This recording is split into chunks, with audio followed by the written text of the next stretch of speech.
Entonces, hemos visto la semana pasada el motivo del Hijo por el cual ha venido a salvar. No es diferente al motivo del Padre, ¿no? El Padre ha hecho todo para la gloria de su nombre y también lo ha hecho por amor, nos ha salvado por amor, por el gran amor con el que nos ha amado. Nos ha amado y nos ama entrañablemente, eso hay que reconocerlo. Pero también, cuando hemos visto ahora los motivos por los cuales nuestro Señor Jesús nos ha salvado, ha venido a salvarnos, ha dejado su trono de gloria, su comodidad en la Trinidad, pues las razones son semejantes a las del Padre, semejantes.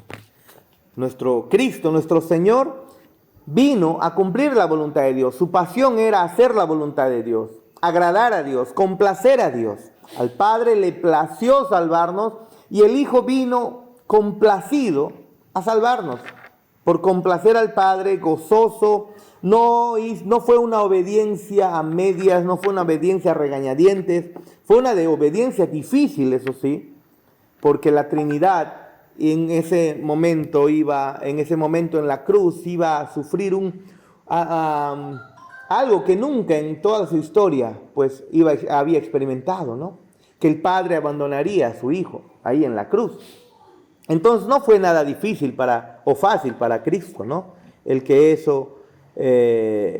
obedecer a su Padre, pero lo hizo para la gloria de su Padre y lo hizo también por amor a nosotros. El texto dice que no vino. Los textos que hemos leído dicen, no es que Él vino obligado. O sea, ya está bien, Padre, yo a ti te complazco, yo a ti me entrego por completo a ti, hago tu voluntad, pero nos mira a nosotros, pero yo a mi Padre le quiero obedecer, pero no importa, ya no importa, lo salvaré, pues. No, la Biblia dice que nos amó, ¿no? Nos amó también Cristo. No porque haya algo bueno en nosotros, sino porque nos amó. ¿Por qué amamos a nuestros hijos? Porque son el premio Nobel en ciencias, porque son lo más hermoso que puede haber en el universo. ¿Por qué amamos a nuestros hijos? Simplemente porque son nuestros, ¿no? En el caso nuestro es así. En el caso de Dios, en el caso de Cristo, nos amó simplemente, no porque haya nada bueno en nosotros. Solo nos amaron. ¿Ok? Hoy veremos entonces la tercera razón por la cual Cristo vino a entregar su vida por nosotros. O sea, a veces nosotros pensamos en la entrega de Cristo para salvarnos y decimos, bueno, pues un hombre entregó su vida por nosotros, pero debemos recordar, es Dios.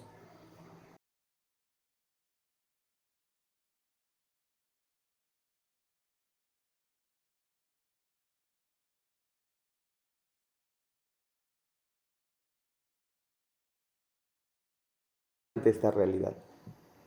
No es algo tan sencillo. Si me dicen que quien entregó su vida por nosotros fue Martín Lutero, entonces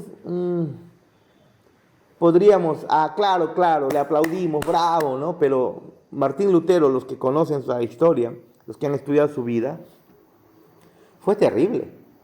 Por más que es el iniciador de la Reforma Protestante, ¿no? Si alguien me dice que Calvino entregó su vida por nosotros, bueno, le aplaudimos, nos gozamos, qué bueno, ¿no? Pero Calvino era terrible también. Si leemos la historia, no podemos ser nosotros, no somos idólatras de ningún ser humano, ¿no? Si vemos la historia, también tenía sus cosillas por ahí. Nadie es perfecto. Entonces, quien entrega su vida y muera de esa manera, al final de cuentas, pues, no se puede comparar con nuestro Señor Jesús. Él no se lo merecía. Nosotros los hombres merecemos todo lo que nos ocurre. Más bien debemos agradecer de que no nos ocurre peores cosas, ¿no? Hace poco yo tuve un accidente y bueno, pues siempre cuando hay un accidente y uno no tiene la culpa, de todas maneras, por el hecho de tener un vehículo, tú tienes la culpa, ¿sí o no? Para todo el mundo, ¿no, doctor? Tú eres el culpable. Yo sabía que los policías les gusta, pues no, llevar a la comisaría. Y una vez que los llevan a la comisaría, Andrés me decía, ¿no? Andresito, que es también de la iglesia y es policía, solo que está en Lima, él me llama, o yo le llamo y le pregunto, me dice, no dejes, por favor, porque ahí lo que van a hacer es sacarte. Eso nomás buscan.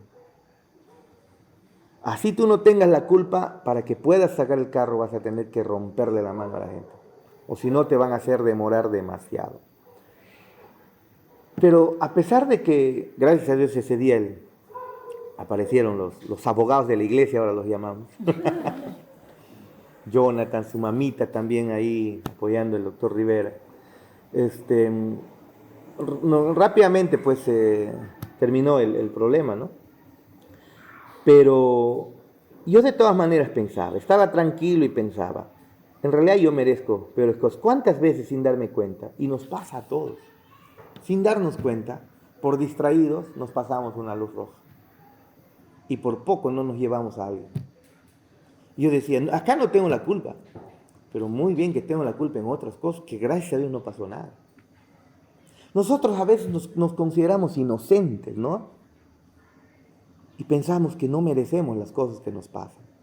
Claro que nos las merecemos y mucho más, porque estamos debajo de la justicia de Dios, no solo de los hombres. Los hombres pueden ver que algo no está, que estamos inocentes en un área, pero es Dios quien sabe todas las circunstancias, todas las cosas que nos ha ocurrido, todas las cosas que hemos hecho, todas las pillas en las cuales nos hemos involucrado y que no lo descubrieron. Creo que podemos ser honestos, ¿no? Y decir, en realidad, cuando nos pasa algo malo, qué bueno que me está pasando esto y que no se descubre otras cosas porque soy culpable de peores cosas. Spurgeon decía eso. Cuando te acusen de algo injusto, alégrate, porque tus acusadores no conocen toda la realidad. Si conocieran tu realidad, que solo Dios la conoce, no quedarías mal parado. Entonces, cada vez que nos ocurre algo, debemos al final dar gracias. Señor, yo merezco algo peor. Y dar gracias por las cosas que nos están ocurriendo. Buenas noches, hermanitos. Siéntense. Amén. Entonces, nuestro Señor Jesús no merecía ello. No tenía por qué dejar su gloria, su tranquilidad, su compañerismo, su comodidad. Pero lo hizo. Entonces vimos que lo hizo para la gloria de su Padre y por el gran amor que nos amó. Pero la otra razón por la cual nuestro Señor Jesús nos salvó es, y lo tenemos ahí, por el gozo puesto delante de Él. ¿Qué significa? Porque eso está basado en Hebreos 12:2, ¿no? Por el gozo puesto delante de Él. Una de las razones por la cual Él, nuestro Cristo, nuestro Señor, vino a salvarnos, es porque vio el gozo después del sufrimiento. Es una hermosa manera de vivir, hermanos. Una hermosa manera, porque lo que se nos pide, lo que el Padre nos pide a nosotros, es que imitemos a Cristo. ¿No es así? En Romanos 8 dice que el Señor está formando en nosotros, el Padre Celestial, está formando en nosotros la imagen de su Hijo. Es decir, en nuestras vidas son como un pedazo de piedra ahí, dura, y que el Padre Celestial está formando, tiene aquí el modelo, Cristo es el modelo, y ahora nosotros comienza a tallarnos con su cincel. Nos está formando, dice, a la imagen de su Hijo. Yo quiero que por favor vayan a ver Romanos 8 para que puedan tener en cuenta esto. Romanos 8, por favor.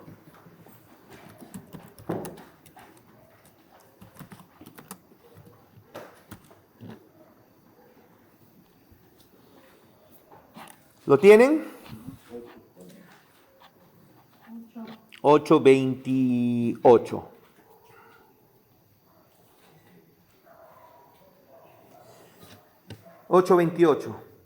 Dice lo siguiente. Es un texto recontra conocido, ¿no? Archiconocido. Y sabemos, dice, mire, espérate, los cristianos saben, no es que recién se enteran, saben. Yo espero que usted desde ahora lo sepa. Es decir, sabemos conocemos, estamos completamente persuadidos de esto. Esto es una realidad que lo creemos, está diciendo el apóstol Pablo. Esto es real. Sabemos que la presidenta es Dina Boluarte, ¿sí? Todo el mundo lo sabe. Aquí él está diciendo, Pablo está diciendo, sabemos. ¿Qué sabemos? Que a los que aman a Dios, todas las cosas les ayudan a bien. Esto es, a los que conforme a su propósito son llamados. Escuche, porque a los que antes conoció, también los predestinó para que fuesen hechos conforme a la imagen de su Hijo. Escuchen, para que Él sea el primogénito entre muchos hermanos. Miren, los predestinó, ¿para qué? Dice el doctor Rivera. Para que fuesen hechos conforme a ¿quién? A la imagen de su Hijo. El Padre nos predestinó, nos salvó, nos justificó, nos llamó, nos está santificando y nos glorificará, pero todo con el deseo de que seamos hechos conforme a la imagen de su Hijo. Es decir, seamos como Cristo. La imagen, el molde, el modelo es Cristo y el Padre te toma y comienza a tallarte, por así decirlo. Y las circunstancias son esas. Las circunstancias son esas, son el cincel de Dios. La esposa, el esposo muchas veces actúan como el cincel de Dios. Nosotros a veces pensamos, qué injusto, qué injusta es mi pareja, mi esposo, mis hijos, los vecinos, la gente. Pero es el cincel de Dios, formándonos conforme a la imagen de su Hijo. Esa es la realidad, formándonos conforme a la imagen de su Hijo. Eso es el deseo de nuestro Padre Celestial. Pero cuando nosotros volvemos ahora a ver la razón por la cual Cristo nos entregó su vida para salvarnos, nosotros vemos que es por el gozo puesto delante de Él. Ese sufrimiento, detrás de ese sufrimiento venía gozo. Detrás de nuestros sufrimientos hay gozo. Detrás de nuestras calamidades hay un gozo verdadero, el cual Cristo ha ganado. Eso tenemos que tener en cuenta. ¿Por qué creen ustedes que Esteban, cuando le estaban rompiendo la cabeza a pedradas después de haber predicado el Evangelio, por qué creen ustedes que él estaba gozoso, en paz, sintiendo las piedras en su cuerpo, en su cara, en su cabeza? ¿Qué es lo que hubiera hecho una persona natural cuando le están rompiendo la cabeza? No, gritar, suplicar, ¿no es así? Pero Esteban no hizo eso. No hizo eso Esteban. ¿Y trajeron el pollito, no?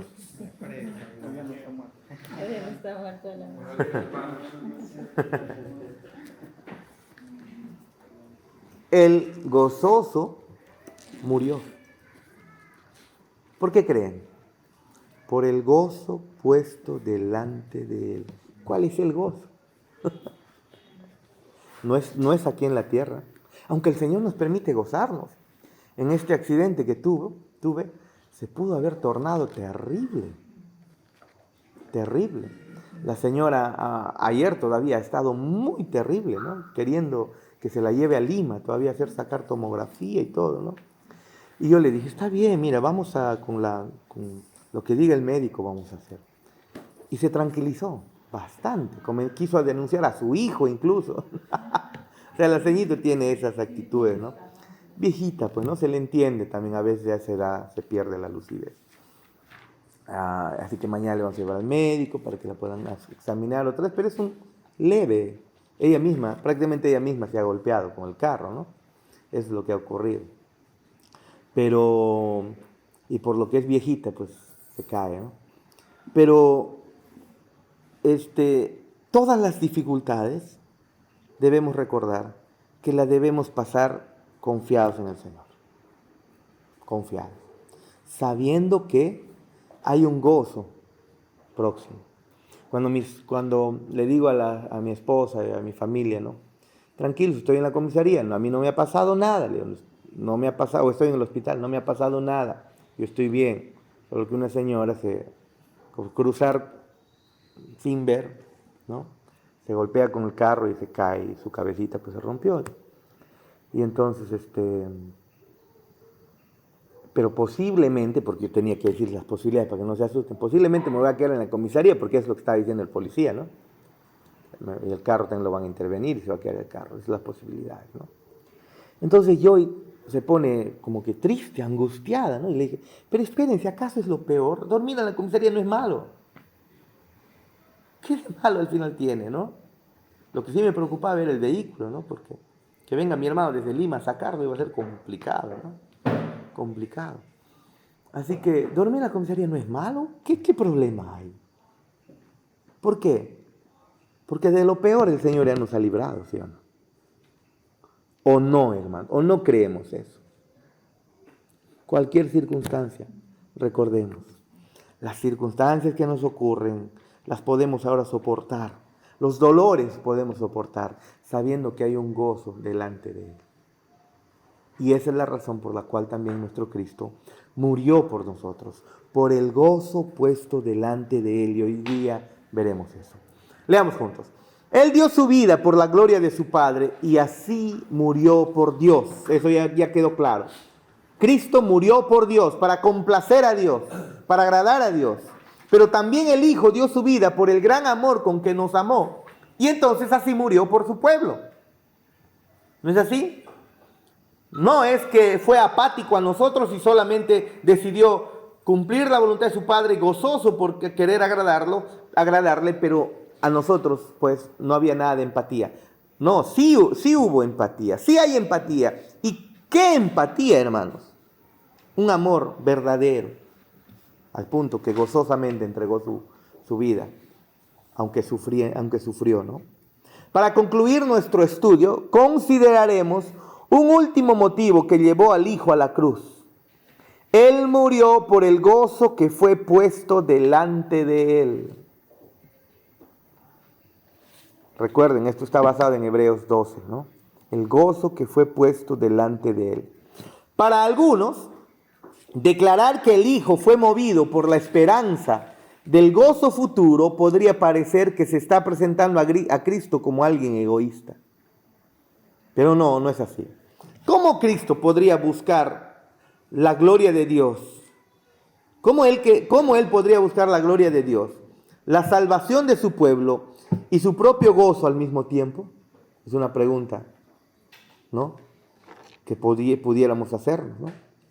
Esta objeción puede responderse fácilmente.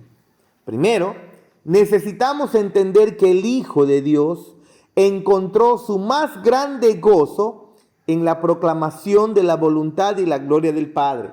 Eso hemos entendido ya. Vivió para hacer la voluntad del Padre. Vivió para agradar al Padre. Vive para eso. Así, entonces, el gozo del Hijo, la gloria del Padre y la redención de su pueblo son todos equivalentes para Cristo. ¿Por qué? Porque el Padre quería salvar al pueblo. ¿No es así? Esa era su voluntad. Y entonces, hacer la voluntad, salvar y el gozo y la redención de ese pueblo, la gloria del Padre, el gozo de Cristo y la salvación del pueblo, al final es básicamente equivalente, si se dan cuenta. Porque el Padre quiere que todo sea hecho para su gloria, para la gloria de Dios, ¿no? Cristo lo hace, Cristo lo complace. El Padre quería salvar al pueblo, Cristo lo hace. ¿Se dan cuenta? Y obviamente Cristo se gozaba en cumplir la voluntad del Padre y salvar al pueblo en medio de su dolor. Sigamos. Él no tenía fidelidades o pasiones que compitieran entre ellas. No había eso. Nosotros sí. A veces estamos, ¿no? Esto o esto, ¿qué escojo? Para mí, por ejemplo, ¿no?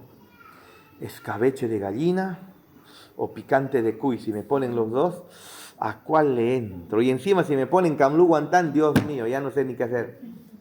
Comer los tres está bien bravo, ¿no? Nuestras pasiones nos llevan a estar ahí medio a ver cuál escojo, ¿no? Y nosotros debemos entender que nuestro Dios no tiene pasiones que compitan como nosotros, ¿no? ¿Qué más? También debemos entender que es correcto que el Hijo de Dios busque su propio gozo. ¿Por qué?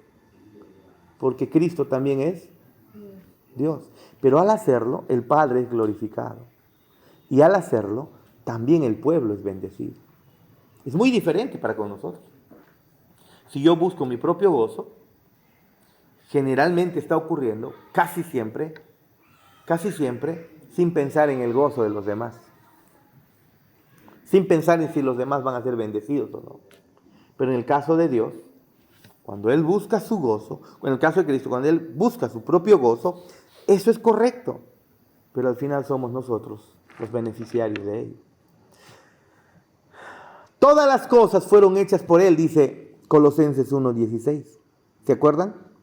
Todas las cosas fueron hechas por Él. Y no solamente eso, si nosotros nos regresamos incluso a uno de los evangelios, Juan 1, eso no está ahí. Miren lo que dice de Cristo. Que en el principio estaba Cristo. Y Cristo, ¿no? Cristo estaba con Dios y Cristo es Dios. Eso es lo que dice Hebreos 1:1, ¿no? En el principio era el verbo y el verbo era con Dios y el verbo era Dios. Este era en el principio con Dios. El versículo 3, hablando de Cristo. Todas las cosas por Cristo fueron hechas. Y sin Él nada de lo que ha sido hecho fue hecho. En Cristo estaba la vida, dice incluso. O sea, todo fue hecho por Cristo. Sin Él nada ha sido hecho. Y en Él está la vida. Es decir, Él es Dios. ¿Vamos bien? ¿Vamos bien hasta ahí? Él es Dios. Y Colosenses 1:16 nos dice que todas las cosas fueron hechas por Él y para Él. Las cosas son hechas, proceden de Él, ¿no es así? Es de Él y para Él. Entonces no es ninguna locura que Cristo busque su propio gozo, porque todo fue hecho para la gloria suya, también dice la Biblia. Sigamos. El Padre ha entregado todas las cosas en la mano del Hijo. Miren lo que dice Juan 3:35.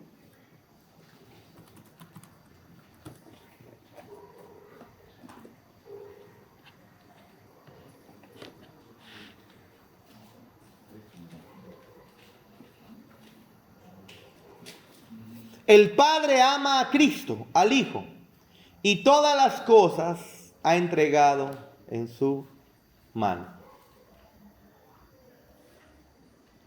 Hay iglesias donde solamente enfatizan la paternidad de Dios. Dios el Padre, Dios el Padre, Dios el Padre, ¿no? De tal manera que ese sobreénfasis es peligroso. Porque curiosamente las Escrituras muestran que el Padre y el Espíritu Santo ponen énfasis en Cristo. La historia del universo es cristocéntrica. Y cuando Cristo recibe gloria y honra, la Trinidad es verdaderamente glorificada. Eso es algo que muchos no entienden. Y solamente Cristo, ni siquiera Él es el Hijo, hay que adorar al Padre. Pero curiosamente el Padre dice, todas las cosas se han entregado en la mano de Cristo. Y cuando nosotros glorificamos a Cristo, estamos al final glorificando a la Trinidad. Porque así el Padre lo ha decidido. Sigamos, por favor. Es el buen deleite del Padre que el gozo del Hijo sea completo. Miren ustedes, el Padre anhela el gozo del Hijo. Y cuando el Hijo busca su gozo, el Padre es glorificado. ¿Se dan cuenta? Parece extraño, pero si te das cuenta, es lo que Dios está enseñando. Pero cuando eso ocurre, Cristo no está siendo egocéntrico en la Trinidad. es el consenso de la Trinidad que ha determinado que así ocurra. Vean ustedes, al final de los tiempos a Cristo se le dio un nombre que es sobre todo nombre, para que toda rodilla se postre y adore a Jesucristo como Rey de Reyes y Señor de Señores, por toda la eternidad. Por toda la eternidad Cristo será exaltado, Cristo será alabado, y cuando eso esté ocurriendo, la Trinidad entera estará glorificada, seguirá siendo glorificada. ¿Por qué? Porque así lo ha determinado Dios, y estoy hablando de la Trinidad. Así que es el buen deleite del Padre que el gozo del Hijo sea completo. Ahora, los ejemplos obviamente no pueden ser tan exactos porque estamos hablando con Dios, pero mira, hagamos una pequeña analogía. Doctor Rivera, ¿acaso usted no anhela que sus hijos al final terminen gozosos? Que lo que hagan los llene de satisfacción y gozo. Y cuando eso ocurre, ¿qué pasa? ¿Qué pasa? ¿Acaso usted no se siente complacido y gozoso? Volvamos a esto. Es el buen deleite del Padre que el gozo del Hijo sea completo. ¿Se dan cuenta? Toda la creación, en todas sus esferas, tiene un gran propósito final: glorificar y traer deleite. ¿Saben a quién? Al Hijo de Dios. Por eso, cuando tú encuentras una iglesia donde el Espíritu Santo está siendo exaltado por sobre encima del Hijo, tú sabes que ahí hay problemas. Porque el Espíritu Santo al final lleva a glorificar al Hijo. No estamos diciendo que el Espíritu Santo sea menor. No estamos diciendo que el Espíritu Santo no sea Dios. No estamos diciendo que no debemos adorar y glorificar a Dios. Pero la Trinidad ha establecido que al final de cuentas todo se ha centrado ¿en quién? Así lo estableció la Trinidad. Y eso no hace menos al Espíritu Santo ni menos al Padre. Miren este texto, por favor. Juan, otra vez.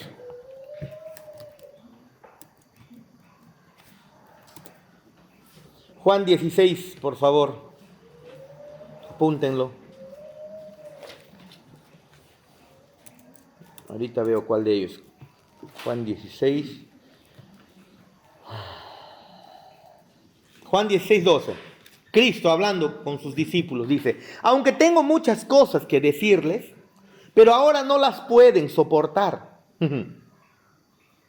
Escuchen, Cristo les dice: tengo muchas cosas por decirles, pero ahora no las pueden soportar. Todavía no había ido a la cruz, ¿no?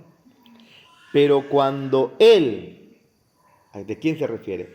El Espíritu de verdad, el Espíritu Santo, venga, los guiará a toda verdad, porque no hablará por su propia cuenta, sino que hablará todo lo que oiga y les hará saber lo que ha de venir.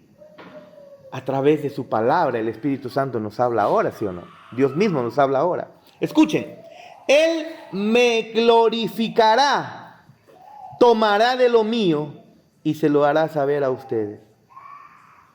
Todo lo que tiene el Padre es mío. Por eso dije, el Espíritu Santo toma de lo mío y se lo hará saber a ustedes. Increíble, ¿no? Increíble, ¿no? ¿Qué es lo que hace el Espíritu Santo entonces? ¿Glorificar a quién? Al Hijo. Al hacerlo, la Trinidad está siendo glorificada. Es el consenso trinitario. Entonces, una iglesia donde están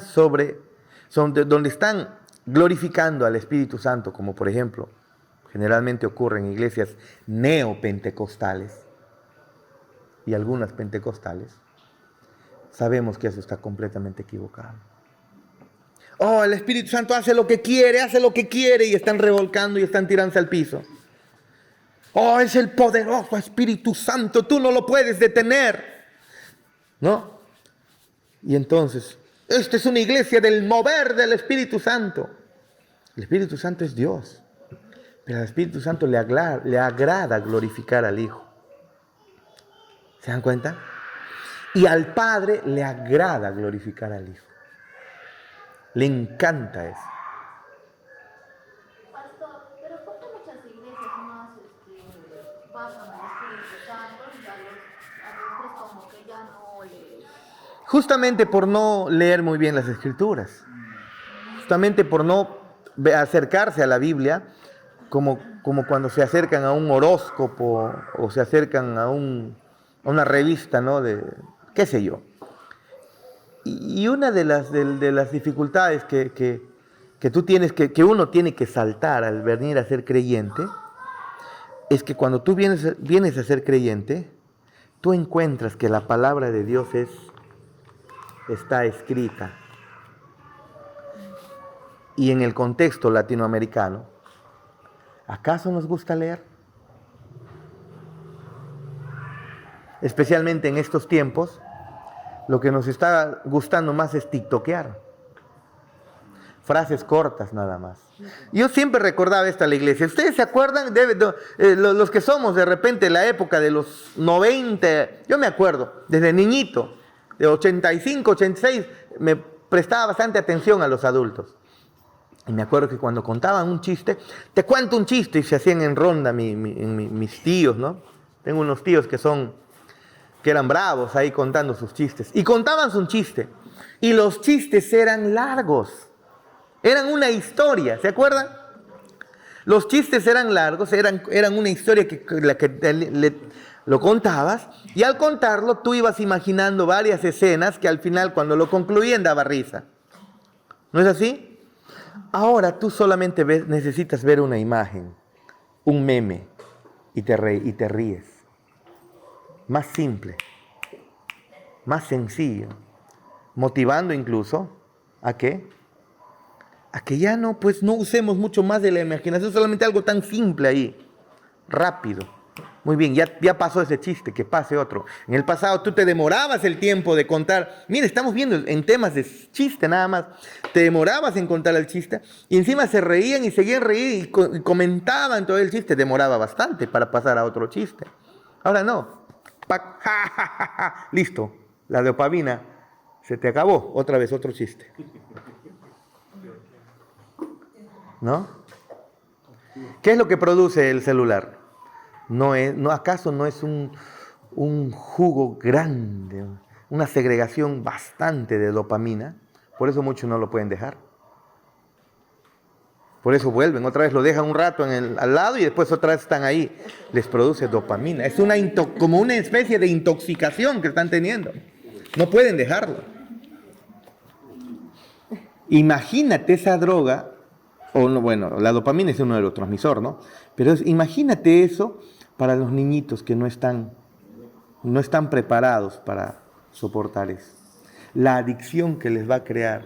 Niños que desde ahora están usando celular, muy posiblemente van a tener problemas de adicción en el futuro. Drogas, ludopatía, todo tipo de adicciones. Porque su cerebro se les acostumbró a dopamina. Ahora, en esta edad nomás, después que le has dado, quítale el celular al niño. ¿Qué hace? ¿Qué hacen? ¿No? Bueno, nos estamos saliendo del tema, pero espérense. La palabra de Dios es letra, que requiere ser estudiada. Significa que necesita tiempo, pues. Tiempo que ahora se le da al celular. ¿Sí o no? En vez de venir a leer. Y como da pereza leer, mejor le escucho solo al pastor, lo que tenga que decir. Y si el pastor, pues, es otro que no le gusta leer o investigar si es correcto lo que va a predicar, pues te lee un texto y tú lo aprendes, y ese texto está mal interpretado, tú lo recibes, y entonces es toda la distorsión que tenemos. ¿Ve? Por eso se da. Responde eso a tu pregunta, ¿no, Guada? Muy bien, sigamos, por favor. De acuerdo con Hebreos 12:2, quedó bien claro, ¿no? En la Trinidad, al final de cuentas, la Trinidad busca glorificarse a sí mismo. Ok, eso es cierto. Pero ahora desdoblemos eso. ¿Qué significa glorificarse a sí mismo la Trinidad? Es decir, ¿qué significa hacerlo para la gloria de Dios? Y la Trinidad nos la detalla. Glorificar a Dios significa glorificar al Hijo. Eso es. ¿Para alguien esto es algo nuevo? ¿Para ti, Teo? No mucho, pero sí algo, y eso que eres viejo, ¿eh? Viejo en la fe. ¿Para quién más es algo? ¿Para ti, Priscila, es algo nuevo? Ya no mucho, ¿no? ¿O sí? ¿Para ti, Jonathan? ¿Sí? Increíble, ¿no? Increíble. Por eso las iglesias deben ser cristocéntricas. Y cuando eso ocurre, el Padre y el Hijo está siendo glorificado. Así le ha placido a la Trinidad. Así lo ha querido. Recuerden, el Espíritu Santo es Dios. El Hijo es Dios. El Padre es Dios. Nadie es superior a nadie. Pero han establecido que así sea. Es el orden que Dios, estoy hablando de la Trinidad, ha consensuado, por así decirlo. Amén. Sigamos. De acuerdo con Hebreos 12:2, ¿por qué estuvo dispuesto el Hijo de Dios a dejar la gloria del cielo, tomar forma de hombre y soportar la humillación y el dolor de la cruz? Hebreos 12:2.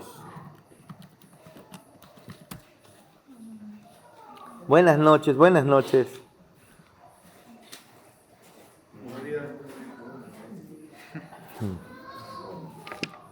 Desde el 1 leamos, por favor.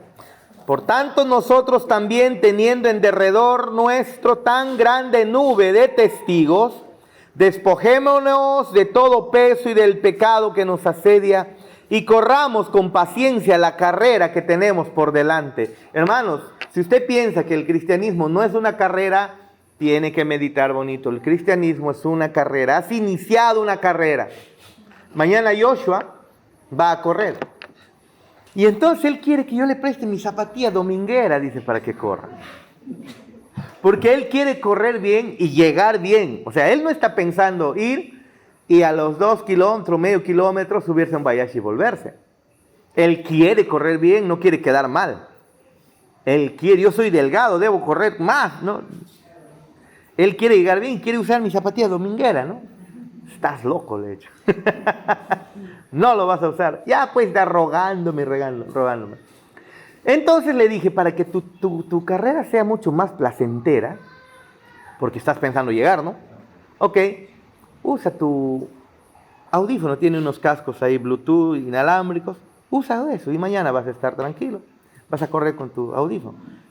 Se emocionó. Voy a llegar a la meta con mis cascos, dice él. O sea, todo, él está pensando, ¿ya? Así que hoy día dice, lo voy a cargar bien, y como no es colegio, es la carrera, supongo que le van a permitir, mi hermano. Entonces, porque es fuera del colegio, dice, entonces va a llevar, y me ha dicho, me esperas cuando llego para entregarte, porque si no en el colegio no me van a dejar estar con el celular, dice. Alguien les va a quitar. Y entonces él está gozoso de que va a llegar a la meta y quiere ser de los primeros. El cristianismo es una carrera. Es una carrera en la que tú comienzas y le pones ganas, pensando llegar a la meta. Eso es lo que está diciendo ahí Hebreos 12:1 cuando está comenzando. Es una carrera que se pone difícil por la mitad. Y cuando estás llegando al final pareciera que se te acaban las fuerzas, ¿no? Pero aquí las fuerzas vienen renovadas diariamente por nuestro Dios, ¿no? Con su palabra, con las disciplinas espirituales, por el Espíritu Santo que está en medio, en nosotros, ni siquiera en medio de nosotros, en nosotros. Y luego dice ahí, corramos con paciencia la carrera que tenemos por delante. Y aquí está, puestos los ojos en Jesús, el autor y consumador de la fe. Espérate, dice el Padre, Cristian, dice el Padre, dice el Hijo, Jonathan, dice al Espíritu Santo, Jonathan. Ya, pero obviamente eso implica, cuando está diciendo el autor o los autores, los evangelistas, los autores de la Biblia, cuando se están refiriendo a Cristo, implica la gloria entera de Dios. Pero puestos los ojos en el Antiguo Testamento, ¿qué se diría? En Dios. En el Génesis, ¿qué diría? En Elohim, ¿no? En el Elohim, ¿no? En el hebreo. O en Adonai, ¿no? O en el Shaddai. Tantos nombres que se le daban en el Antiguo Testamento a Dios. Pero viene el Nuevo Testamento y dice, puestos los ojos, muy bien, ahora lo canalizamos mejor, ahora lo centramos más, ahora limpiamos ese parabrisas medio sucio y es puestos los ojos en Jesús. Sobre Él es la gloria, sobre Él es la alabanza, a Él les debe ser dada. Puestos los ojos en Él, el autor y consumador de la fe. Pero ¿quién le mandó a Cristo a hacer eso? A morir por nosotros. El Padre. ¿Quién lo capacitó? ¿O quién lo llevó a cumplir su misión? El Espíritu Santo. Y cuando Cristo está haciendo esto, es la Trinidad completa, glorificada. Dime, Jonathan. No, decía el Padre. Claro. No se ha cortado esto, ¿no? A ver, ahí sigue. Ok. ¿Qué más dice? Puesto los ojos en Jesús, el autor y consumador de la fe, el cual por el gozo puesto delante de él, sufrió la cruz, menospreciando el oprobio y se sentó a la diestra del trono de Dios. ¿Qué es lo que dice nuestra pregunta? ¿Por qué estuvo dispuesto el Hijo de Dios a dejar la gloria del cielo, a menospreciar, por así decirlo, ello, y tomar forma de hombre y soportar la humillación y el dolor de la cruz? ¿Por qué? Claramente, como el título, por el gozo puesto delante de él. ¿Se dan cuenta? Sigamos con Hebreos 12:2. Hebreos 12:2 enseña claramente que el motivo que llevó a Cristo a la cruz del Calvario fue el gozo puesto delante de él. Sin embargo, debemos preguntarnos, ¿en qué consistió ese gozo? ¿De qué trata? ¿Por qué? ¿Qué es ese gozo? Nos va a ayudar bastante el Salmos 16, por favor.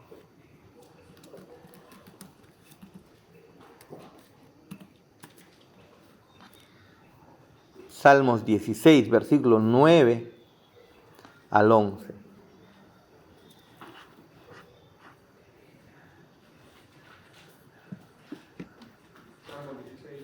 Versículo 9.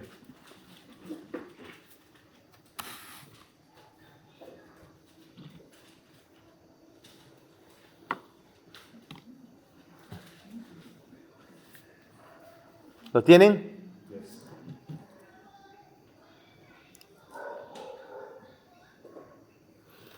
Esto es David, ¿no? Y luego dice, también está aquí, es mesiánico, ¿no? Dice versículo 7, bendeciré a Jehová que me aconseja, aún en las noches me enseña mi conciencia. 8, a Jehová he puesto siempre delante de mí. Espérate, porque está a mi diestra no seré conmovido. ¿Quién ha puesto realmente a Jehová siempre delante de él? Es decir, es una manera de decir, solo a Jehová he dado la gloria. ¿Qué ser humano ha hecho eso? ¿David? ¿Le estaba dando la gloria a Dios cuando estaba adulterando con Betsabé? Cuando estaba mandando prácticamente a matar a Urías, al esposo de Betsabé. ¿Estaba haciendo eso? Cuando estaba codiciando a Betsabé, ¿le estaba dando la gloria a Dios en medio de ese pecado? Esto es un salmo atribuido a Cristo. A Jehová he puesto siempre delante de mí, porque está a mi diestra todavía. No seré conmovido. Se alegró por tanto mi corazón, y se gozó mi alma. Mi carne reposará confiadamente, porque no dejarás mi alma en el Seol, en la muerte, ni permitirás que tu santo vea corrupción. ¿Se percatan que esto es un salmo mesiánico? Sigue el 11. Me mostrarás la senda de la vida. En tu presencia hay plenitud de gozo. Delicias a tu diestra para siempre. Cristo vino a habitar entre nosotros. Hemos visto claramente que Él dejó la gloria en la cual Él habitaba eternamente. ¿No es así? Entonces, ¿cuál era ese gozo por el cual Él estaba? ¿Cuál era ese gozo puesto delante de Él? Como hombre, Él ha tenido todas las limitaciones de todos los hombres. Estaba limitado al tiempo, al espacio, como materia, como ser material que era, como Jesús encarnado, ¿no? Como Dios, Él seguía siendo omnipresente, omnipotente, pero no hizo uso de sus atributos, eso lo sabemos. Voluntariamente, ¿no? No es que dejó de ser Dios, sino que no usó. Es como que viene acá uno de los hijitos de David y me quiere hacer fuerza, ¿no? Y bueno, yo no hago uso de mi fuerza y dejo que me gane. Pero yo tengo toda la fuerza para ganarlo, obviamente, ¿no? Cristo no hizo uso de ello, ¿no? Y no hizo uso. Pero entonces, ¿qué es aquello que él estaba mirando después de la cruz? Recuerden que el gran deleite del Cristo es estar en comunión con su Padre, en la presencia de su Padre. Y aquí dice, escuchen, se alegró por tanto mi corazón y se gozó mi alma. Mi carne también reposará confiadamente, porque no dejarás mi alma en el Seol. Piensen en Cristo, en la cruz, o camino a la cruz. No vas a dejar mi alma, estoy confiado. No vas a permitir que tu santo vea corrupción. Me mostrarás la senda de la vida. En tu presencia y plenitud de gozo. Cristo iba a la cruz para luego volver a la presencia de su Padre. Delicias a tu diestra para siempre.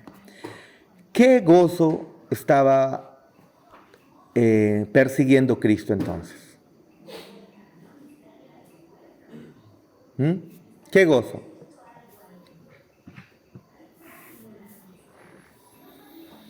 ¿Qué gozo? El gozo de glorificar a su Padre. El gozo de después padecer eso y cumplir la voluntad de su Padre, glorificándolo, volver a la presencia de su Padre. Eso es. Volver a la presencia de su Padre es aquello que a él lo movió, también lo movió, de incumplir la voluntad. Mi Padre quiere esto, yo lo hago, pero yo también lo quiero por amor al pueblo. Pero lo soporto. ¿Por qué? Porque muy pronto, él lo sabía, volveré al seno de mi Padre. Su deseo, una vez más, no solamente quería agradar a su Padre, quería vivir, seguir habitando en comunión con su Padre. ¿Pueden ver ustedes el amor entrañable entre el Hijo y el Padre? Y el Padre y el Hijo. El amor entrañable del Hijo hacia su Padre. ¿Quería decir algo usted, hermanita Margarita? Sí, pastor. ¿Me puede indicar acá en este versículo que dice, ni permitirás que tu santo vea corrupción? ¿A qué se refiere? Lo que pasa es que Cristo, ustedes saben que cargó nuestros pecados. Se hizo pecado, pero Él no cometió pecado. Y Él no al final, muchos dicen, no, Cristo fue también en el infierno, llegó al infierno ahí ha estado por nuestros pecados, ¿no? Pero no, las Escrituras muestran que Él murió y regresó a su Padre, a la presencia de su Padre. No llegó en el sentido de condenado al infierno, a habitar en medio de aquellos corruptos que se rebelaron con Dios para siempre. Claro, pero no está refiriéndose a que Él haya sido condenado. ¿Por qué? porque él no cometió pecado. No se encontró corrupción en Cristo. ¿Se acuerdan la película Narnia cuando el león es sacrificado? Y después de ser sacrificado, de un momento a otro, la piedra se quiebra porque la piedra no podía soportar la inocencia del león. Narnia está basado, pues, en... el autor es Lewis, ¿no? Un apologista cristiano, excelente apologista cristiano. Y Narnia, pues, representa a Cristo, ¿no? Es sacrificado para salvar a su pueblo, pues, ¿no? Pero luego la piedra se quiebra porque la piedra no podía contener la inocencia, a este ser inocente. Y luego aparece el león majestuoso, ¿no? Poderoso. Y va y derrota a la bruja malvada y todos sus enemigos. Esa parte es maravillosa porque de una manera épica y mitológica lo hizo Lewis, ¿no? El autor. Hermoso, hermoso, hermoso. Pero no, obviamente que no vio corrupción. Obviamente que no se ensució en pecado en el sentido de haberlo cometido. Él se mantuvo íntegro hasta el final. Amén.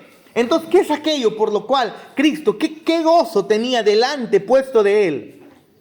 ¿Cuál era? El gozo de volver al seno de su Padre.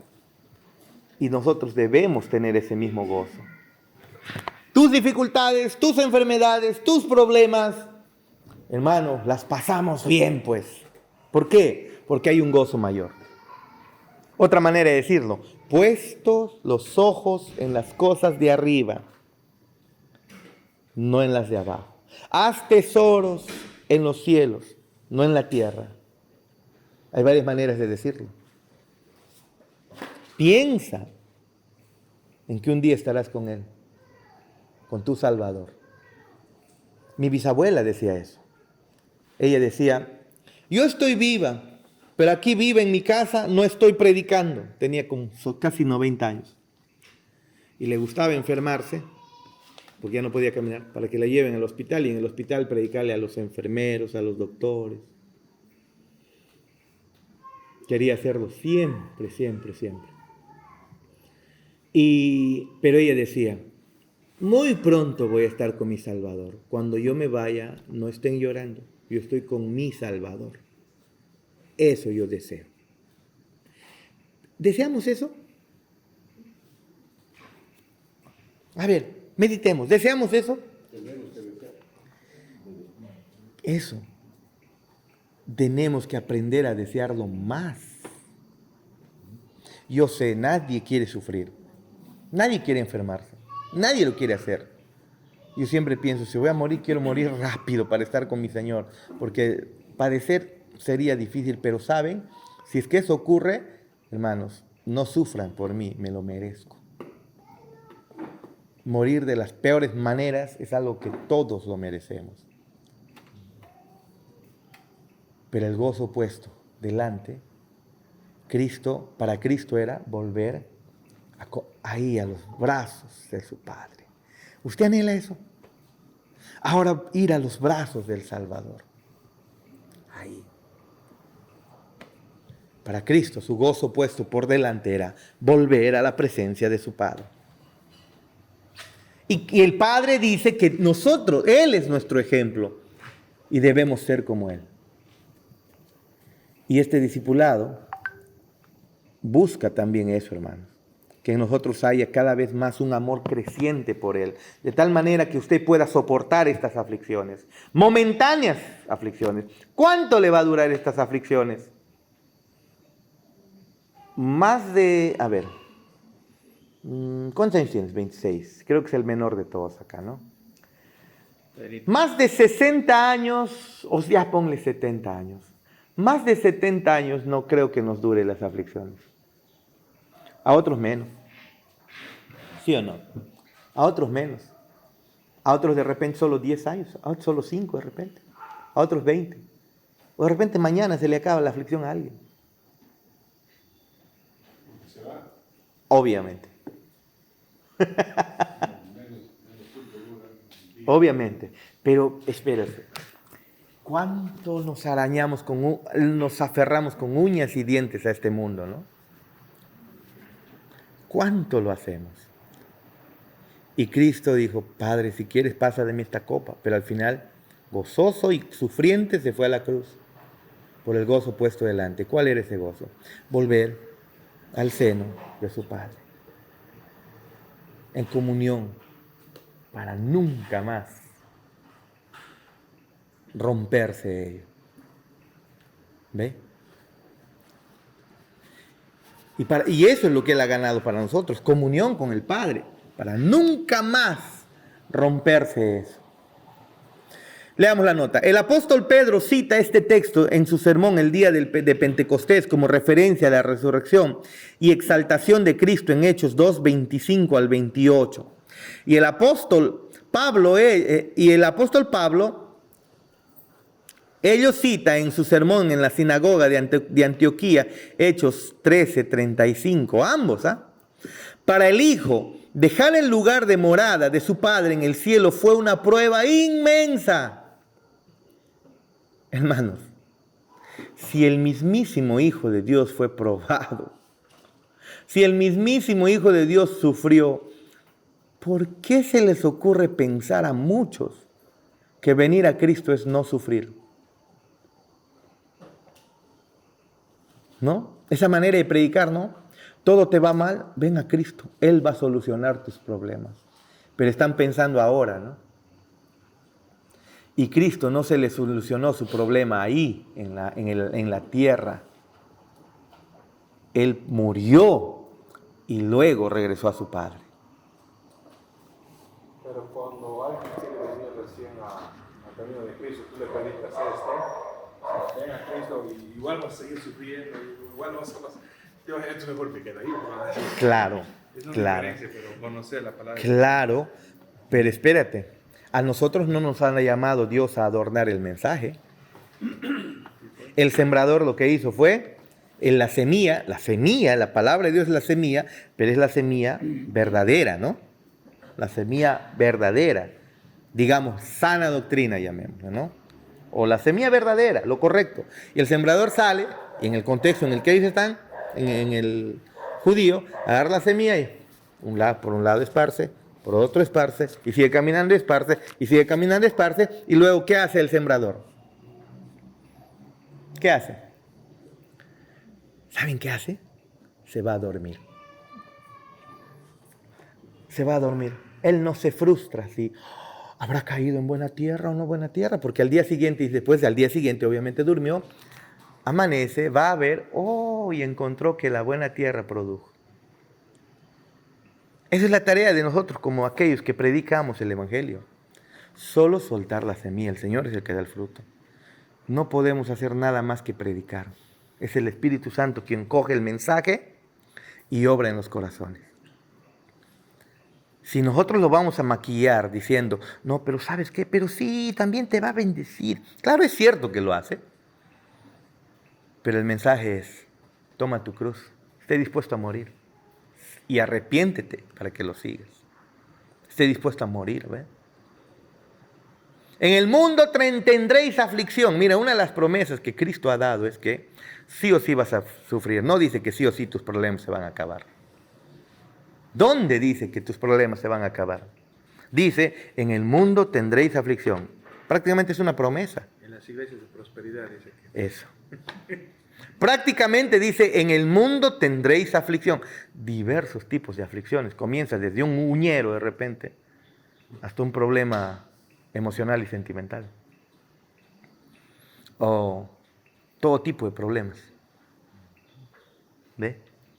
Pero tranquilos, confiad. ¿Qué dice Cristo? Yo he vencido. ¿Ve? Puestos los ojos arriba, arriba, arriba.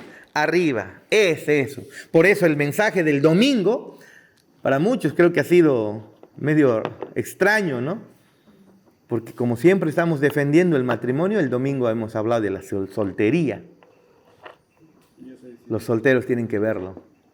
Y no solo solteros, dijimos que lo tienen que ver casados, solteros, viudos, todos.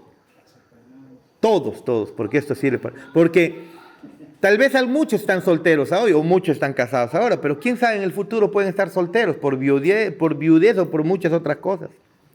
Hay muchos solteros ahora, pero claro, de repente en el futuro se van a casar, pero no significa que el mensaje del domingo y del próximo domingo, en la mañana que venga, no lo deban ver. Mírenlo, por favor. ¿No, Teo?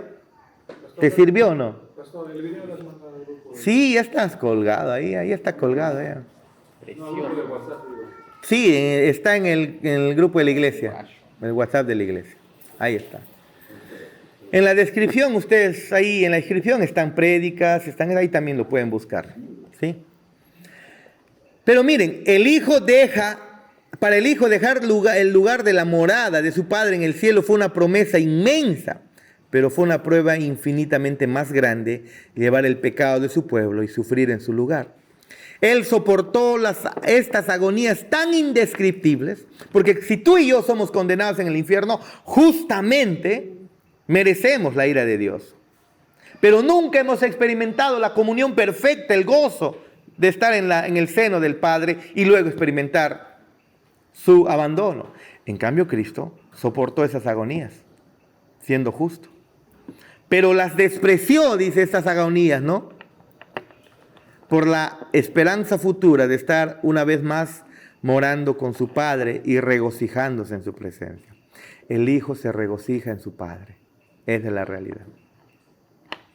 Por eso hizo su voluntad. Y por eso lo que el Padre ama, también Él ama. Y el Padre amó al mundo, el Hijo amó al mundo, el Espíritu Santo amó al mundo. ¿Ven? ¿Qué más? Juan 17:4.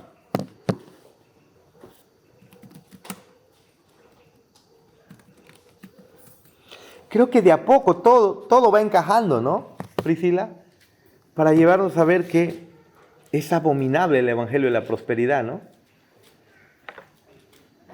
Escuchen, yo sé que es bien difícil. ¿Podemos llamar hermanos a los del evangelio de la prosperidad? Qué gran pregunta. ¿Qué dices, Priscila?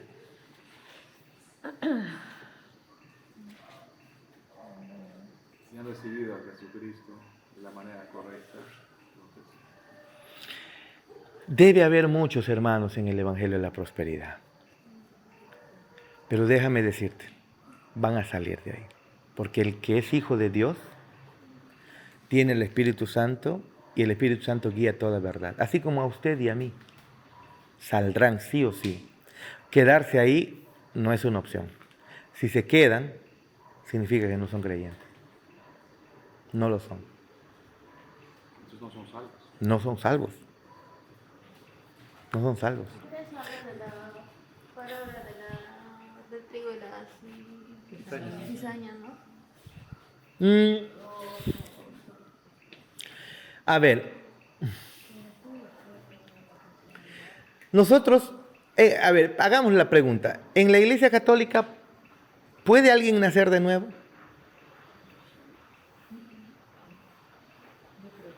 ¿Qué dices? ¿En la Iglesia Católica alguien puede nacer de nuevo? ¿Qué dice Cristian?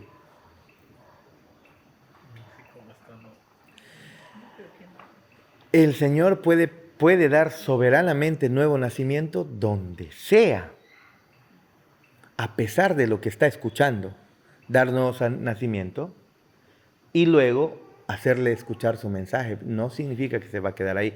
No estoy diciendo que la Iglesia Católica predica lo correcto. No estoy diciendo eso, que los adventistas predican lo correcto, los musulmanes predican lo correcto. El Señor los sacará de ahí, ¿no? A sus llamados, a sus escogidos, los sacará de donde estén para llevarlos. No digo a la Iglesia Bíblica Gracia y Verdad, necesariamente. No estoy diciendo eso, nosotros no somos la única Coca-Cola del desierto, ¿no? O la última. No es así, no tenemos esa actitud. Lo que estamos diciendo es que el Espíritu Santo, al obrar en un corazón, lo va a llevar a toda verdad. ¿Se dan cuenta? Sí o sí lo va a llevar a toda verdad. Pero, fundamental, y ahí es lo que en nuestras mentes golpea, ¿no? Que una vez que ha nacido de nuevo, el Evangelio le es predicado.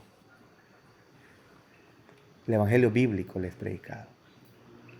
Y entonces ellos lo creen y lo aceptan. Si no hay ese evangelio bíblico, ¿en quién van a creer? ¿Quería decir algo, Teo? Vaya. Muy bien, sigamos, por favor. Sigamos, por favor. Juan 17, 4 al 5.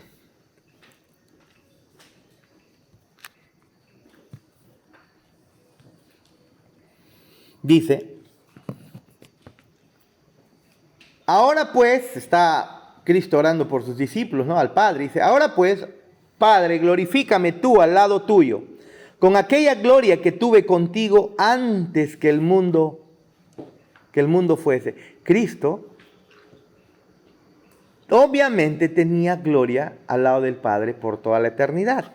Eso es evidente. Eso es obvio.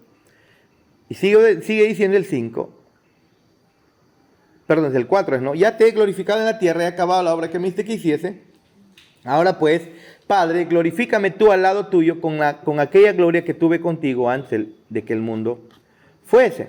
Y luego en el versículo 24, él dice lo siguiente. Padre, aquellos que me has dado, quiero que donde yo estoy, también ellos estén, para que vean mi gloria que me has dado, porque me has amado desde antes de la fundación del mundo. El deseo de Cristo es que los suyos vean su gloria.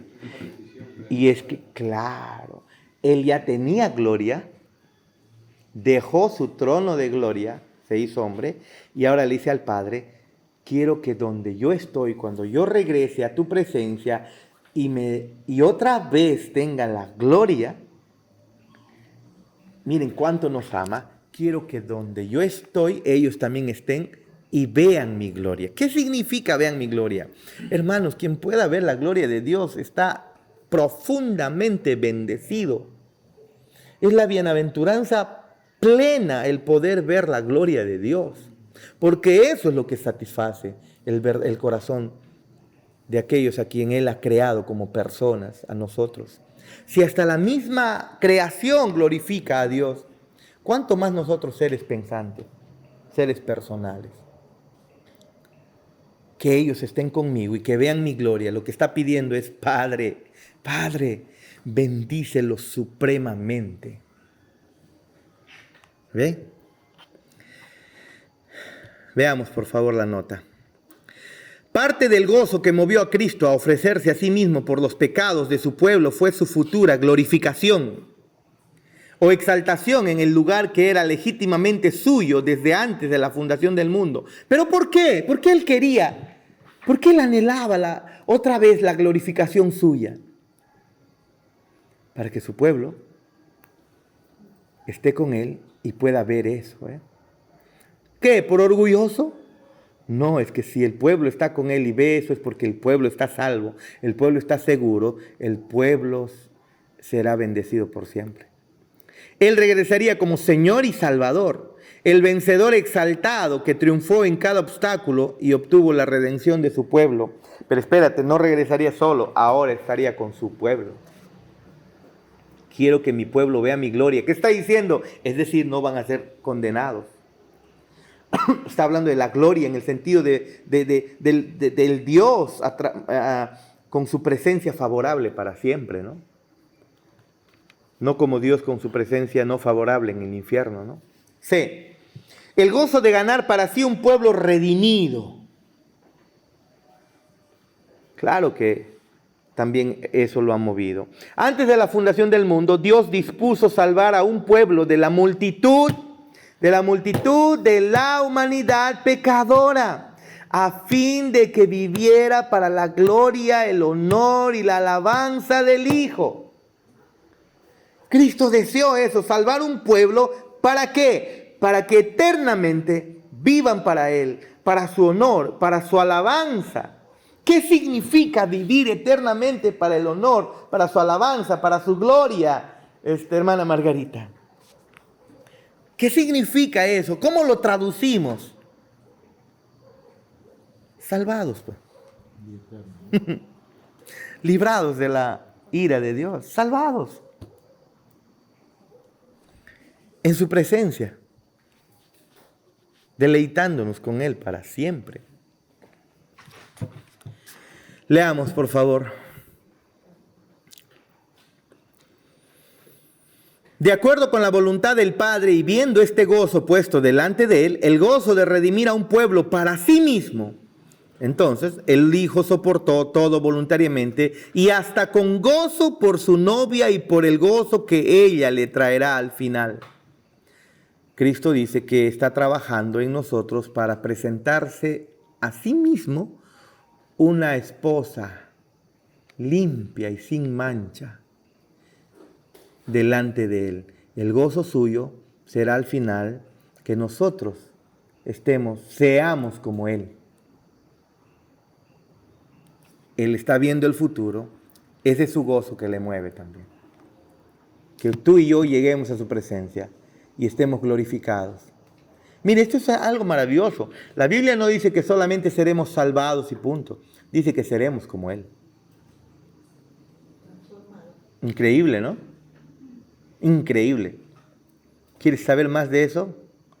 Cuando el Señor te llame a su presencia. Pero una pequeña pizca que nos da, ¿no? Como él. Pastor, pero Dios creó, imagino, toda la humanidad para servirle a él. Claro. Sino que lamentablemente Se rebeló. Sí, sí. La humanidad se rebeló. Y es lo que hemos hecho nosotros todos los días en nuestras vidas. Rebelarnos, ¿no? Sigamos. A través de su encarnación y muerte, Él ha asegurado para sí mismo una gran congregación de toda tribu, lengua, pueblo y nación. Él los ha convertido en una fuente de continuo gozo, satisfacción y gloria para toda la eternidad. Pregunta, ¿qué nos enseñan los siguientes pasajes acerca de esta verdad? Salmos 2.8, por favor. A ver, todos busquen Salmos 2.8. Salmos 2.8.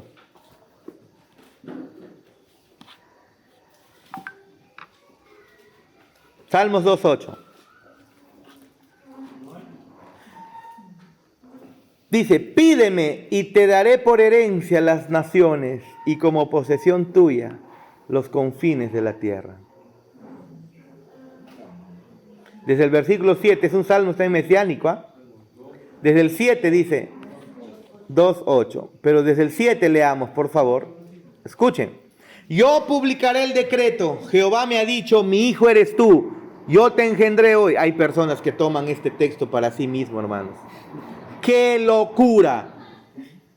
Leen, Señor, háblame, abren su Biblia y leen acá y dice, pídeme y te daré por herencia a las naciones y como posesión tuya los confines de la tierra. Todos los del Evangelio de la Prosperidad piensan que este es texto para ellos. Y entonces, Señor, te pido Tingo María para mí. ¿Qué están diciendo? Que Tingo María, todos vengan a mi iglesia para que diezmen, ¿no? Para que ofrenden. Y me vean a mí como su líder. Eso es lo que piensan. Qué motivación tan repugnante. No es el Evangelio. Este texto es de Cristo. Y Cristo dice, es para Cristo. Jehová me ha dicho, mi hijo eres tú, yo te engendré hoy. Pídeme y te daré por herencia a las naciones y como posesión tuya los confines de la tierra. Y hermanos, eso ha ocurrido. Claro que ha ocurrido. Porque el Padre le ha dado a Cristo todo poder, todo honor, toda gloria, toda autoridad, para que en el nombre de Cristo se doble toda rodilla, todo reino, toda potestad, todo principado, toda autoridad le pertenece a Cristo ahora.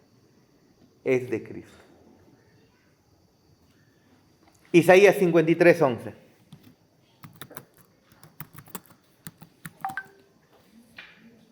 Isaías 53:11 dice, verá el fruto de la aflicción de su alma. Pero antes de eso, desde el 10 ya, por favor, para que vean que está hablando de Cristo.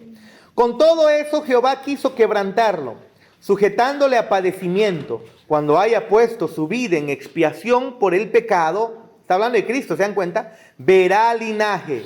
Vivirá por largos días y la voluntad de Jehová será en su mano prosperada.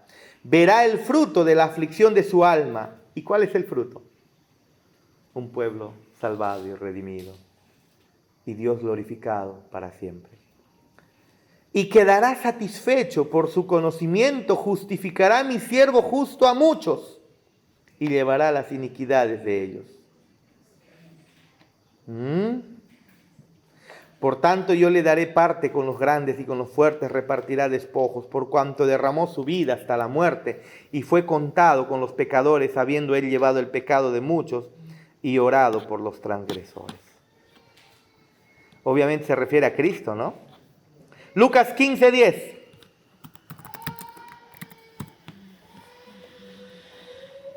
Lucas 15:10, antes de del parábola del hijo pródigo.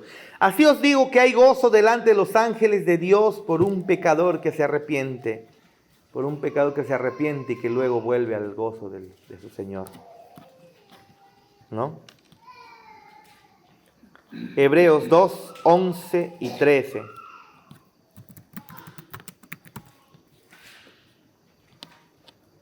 Dice lo siguiente: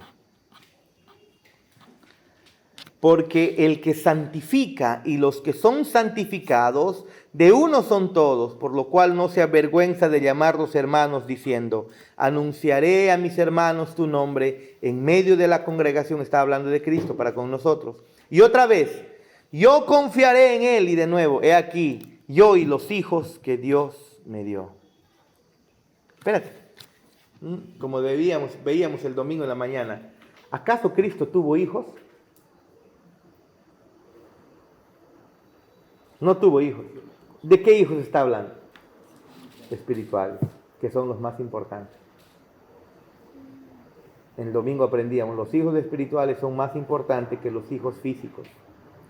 Si puedes creer esa preciosa locura, esa preciosa verdad. No estoy diciendo que abandonemos a nuestros hijos, no.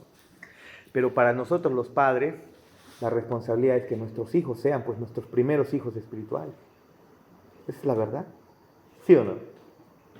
Y entonces es mucho mejor, ¿no? No solamente son hijos biológicos, sino que sean espirituales, es decir, que también alcancen salvación.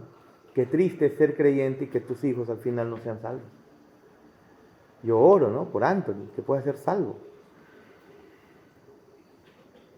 Y es la oración de todo padre, para que todos sus hijos sean salvos. Leamos, por favor.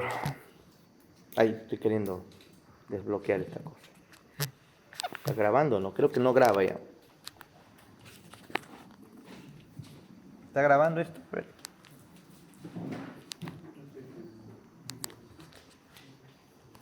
No sé si está grabando. Fíjate. Sigamos, por favor. Sí, está bien. Sí, ¿no? Ahí nomás. Ponemos. Apocalipsis 5, 9 al 10.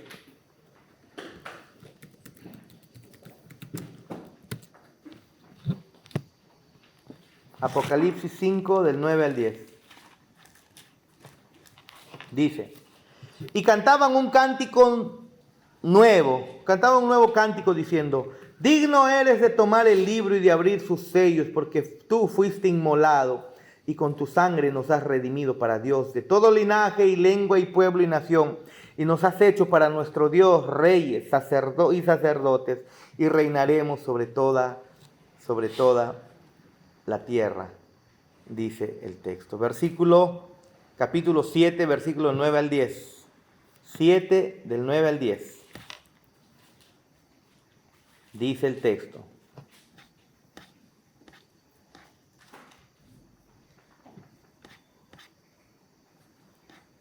después de esto miré y he aquí una gran multitud, la cual nadie podía contar, de todas naciones y tribus y pueblos y lenguas, que estaban delante del trono y en la presencia del Cordero, vestidos de ropas blancas y con palmas en las manos, y clamaban a gran voz diciendo: la salvación pertenece a nuestro Dios, que está sentado en el trono, y al Cordero.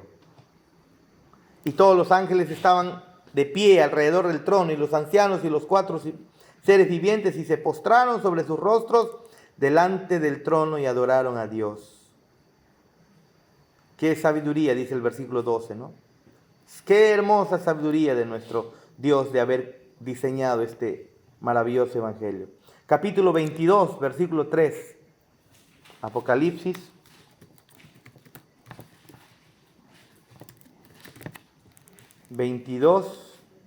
Versículo 3 y dice, y no habrá más maldición cuando ya estemos en la presencia del Señor. No habrá más maldición.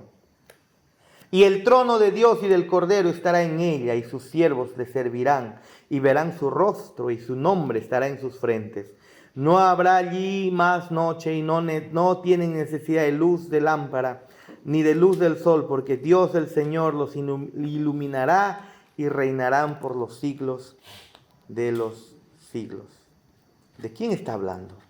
De los salvados, de los escogidos. El gozo de nuestro Cristo puesto delante de Él, por el cual sufrió esos padecimientos, era volver al seno de su Padre.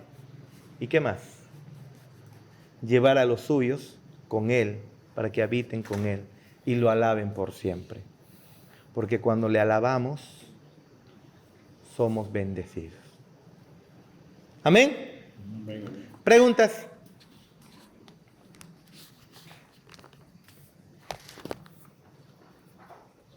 ¿Preguntas? ¿Todo bien? Elsie. ¿Amén? Vamos, a ver. Parte mencionó, pastor, que bueno, Dios nos moldea a la similitud a Jesús, ¿no? Y después mencionaste que era para ser similares, semejantes a Él. ¿Semejantes en qué aspecto? O sea, en la forma de cómo es Jesús o de ser Dios, o sea, no sé, no comprendo esa parte, ¿verdad? A ver, cuando Cristo vino a reflejar la imagen de su Padre. ¿Qué imagen? ¿Cuerpo? No, su persona. Su persona, su carácter, ¿no es así? ¿Y qué carácter manifestó Cristo? Mansedumbre, humildad, templanza, amor, gozo, paz, tuvo paciencia, benignidad, fe, ¿no? Ser como Cristo implica ser como Él, pues, ¿no? En todo. Él vivió cada segundo de su vida para glorificar al Padre. Y Él, porque conocía al Padre, le conoceremos en un momento a Él. Llegará el momento. Y veremos que adorarle y servir a Dios es lo mejor que podemos hacer. Seremos como Él, adorándole, ¿no? No está diciendo que seremos dioses, ¿eh?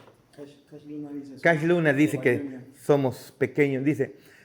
Él dice esto, ¿no? Si yo tengo un hijo, incluso yo mandé en el mensaje de la ecografía de Eliana, y le puse el nombre, ¿no? José Junior, ¿no?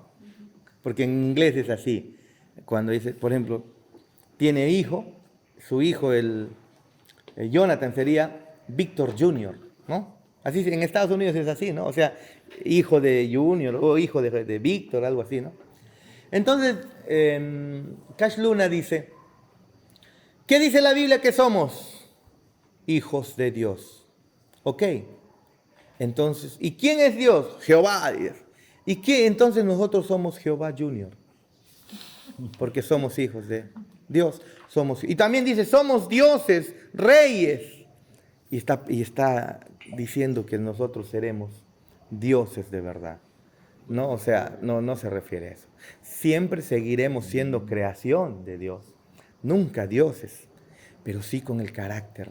La imagen de Dios es su carácter, su persona, lo que Él es. ¿Ve? ¿Amén? Hasta de hecho así éramos al principio, ¿no? Claro. Y por la caída ya eso se perdió y con Jesús se restauró. Uh-huh. Con Jesús se restauró. Solo que después, a ver, cuando Cristo ya nos glorificará, seremos incluso mejores. Porque en Adán y Eva todavía tenían esto de lo bueno y lo malo y escogieron lo malo. Ya no volveremos a ese inicio.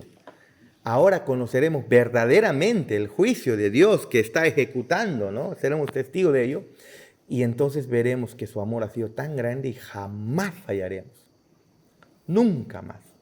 Es como que un niñito metió su dedo a la corriente. Ya lo experimentó, nunca más va a volver a meter su dedo a la corriente. Ya lo habremos visto. Adán y Eva ejercieron su voluntad, ¿no es así? Y fallaron a Dios. Ahora nosotros ejerceremos nuestra voluntad, pero siempre pegados a la ley de nuestro Dios. Para siempre, para siempre. Amén. Vamos a orar para terminar. Entonces, puedes cortarlo, mi hermano. Los que están escuchando el video, que el Señor los bendiga y los guarden. Oren antes de terminar. Bendiciones.